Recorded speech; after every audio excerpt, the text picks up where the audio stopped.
ଦଶଧାଡ଼ି ରଚନା ବୃହସ୍ପତି ଗ୍ରହ। ଏହା ସୌରଜଗତର ବୃହତ୍ତମ ଗ୍ରହ ଅଟେ।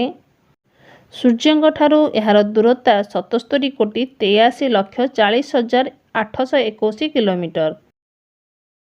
ଏହାର ପୃଷ୍ଠଦେଶ ମୁଖ୍ୟତଃ ଗ୍ୟାସ୍ ଓ ତରଳ ପଦାର୍ଥରେ ଗଠିତ।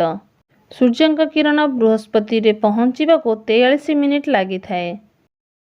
ଏହାର ଆବର୍ତ୍ତନ କାଳ ପ୍ରାୟ 9 ଘଣ୍ଟା 55 ମିନିଟ୍ ଓ ପରିକ୍ରମଣ କାଳ 11 ବର୍ଷ 11 ମାସ। ଏହା ଏତେ ବଡ଼ ଯେ ଏହାର ଆୟତନ ପୃଥିବୀ ଭଳି ପ୍ରାୟ 1300ଟି ଗ୍ରହର ଏକତ୍ର ଆୟତନ ସହ ସମାନ ହେବ। ବୃହସ୍ପତିର 63ଟି ଉପଗ୍ରହ ମଧ୍ୟରୁ ସାଧାରଣ ଦୂରବୀକ୍ଷଣ ଯନ୍ତ୍ରରେ ବଡ଼ ବଡ଼ 4ଟି ଉପଗ୍ରହ ଦେଖିହୁଏ।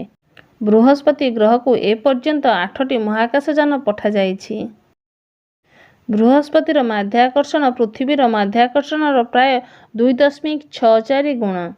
1979 ମସିହାରୁ ଜଣାପଡ଼ିଛି ଯେ ଗୋଟିଏ କ୍ଷୀଣ ବଳୟ ଏହି ଗ୍ରହକୁ ପରିକ୍ରମଣ କରୁଛି।